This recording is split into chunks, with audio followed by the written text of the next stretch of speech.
உலகமெங்கும் பரவி கிடக்கின்ற என் தமிழ் சொந்தங்களே, அனைவருக்கும் வணக்கம்.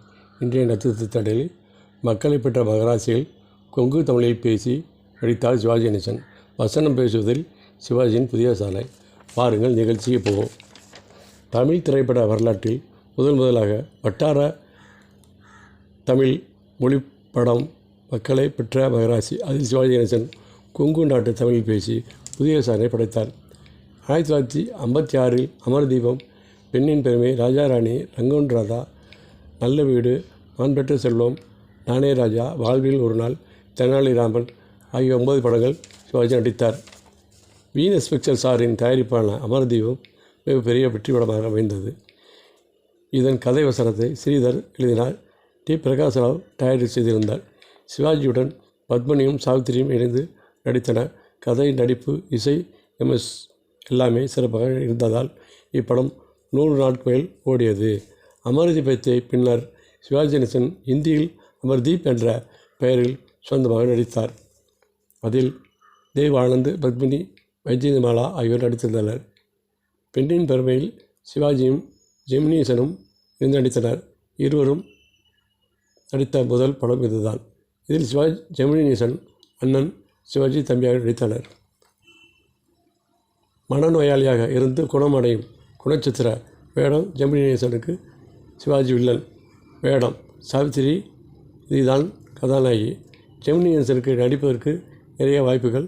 குணச்சித்திர படம் என்பதால் ஒரு நடிப்பு இப்படத்தில் கொடிகட்டி பறந்தது. ராஜா ராணி படத்தில் சிவாஜி கணேசன் பத்மினி இணைந்து நடித்தனர். கதைவசனம் மு. கருணாநிதி. இதில் சேரன், செங்குட்டுவன், சாக்ரட்டிஸ் ஆகிய 2 ஓரங்க நாடகங்கள் இடம்பெற்றன. சேரன் செங்குட்டுவன் நாடகத்தில் கவிதை நடையில் வந்த வசனத்தை ஒரே ஷாட்டில் நடித்து முடித்தார் சிவாஜி கணேசன். அக்காட்சி படமாக ஆக்கப்பட்டது. சாக்ரட்டிஸின் வேடத்தில் சாக்ரட்டிஸாக சிவாஜி நடித்து காட்டினார். ரங்கோன் ராதா மேலா பிக்சர்ஸ் தயாரிப்பில் அண்ணாவின் கதைக்கு கருணாநிதி வாசல் எழுதினார். இதில் சிவாஜி கணேசன், பாலுமதியும் போட்டி போட்டுக்கொண்டு அற்புதமாக நடித்தனர். படத்தின் கதாநாயகன் சிவாஜி கணேசன் என்றாலும் வில்லன் போன்ற கதாபாத்திரம் சிரமமான வேடத்தை சிறப்பாக நடித்து பாராட்டுதல் பெற்றார். அந்த ஆண்டில் சிறந்த நடிகரை சிவாஜி கணேசன் சிறந்த நடிகையாக பானுமதியும் ரங்கநாதன் புதியமாக பெற்றனர். நகைச்சுவை நடிப்பிலும் சிவாஜிக்கு உள்ள வல்லமையை தெனாலிராமன் புலப்படுத்தியது. நல்ல வீடு, TS பாலையா, எம்எல் பதி ஆகியோர் சேர்ந்து தயாரித்த படம். இதில் ஒரு அதிசயம். RS மனோகர் கதாநாயகன், சிவாஜி கணேசன் வில்லன்.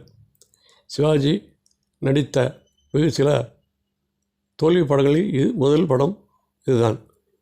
RR சந்திரன் தயாரித்த அவரே ஒளிவு டைரக்ட் செய்த நானே ராஜா படமும் தோல்வியை தழுவியது. ராமாயணத்தை சரித்திர படமாக மாற்றி எழுதியிருந்தார் கண்ணதாசன். ராவணன் போன்ற கதாபாத்திரத்தில் சிவாஜி கணேசன் நடித்தார். ஸ்ரீ ரஞ்சினி கதாநாயகி.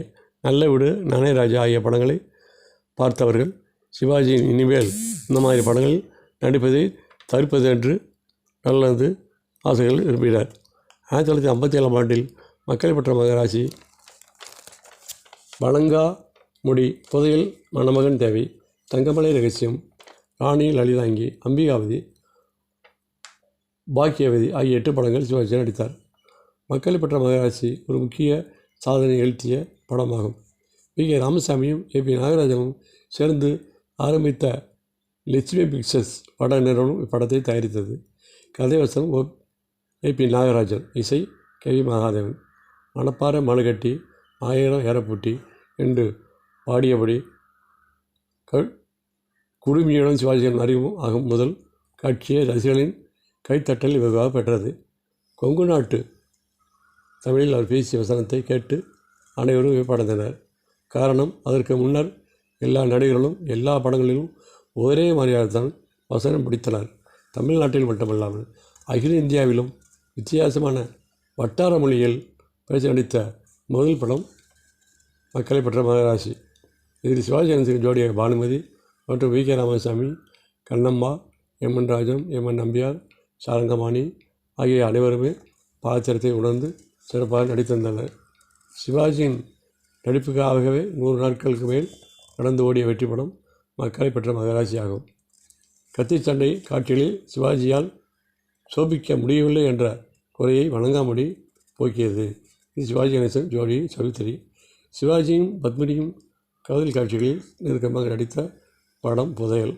ஆங்கில படம் ஒன்றை தழுவி பானுமதி தயாரித்த மன்னமகன் தேவையில் மீசை இல்லாமல் தோன்றிய சிவாஜி மேல்நாட்டு நடிகரை போல வெகு சிறப்பாக நடித்திருந்தார்.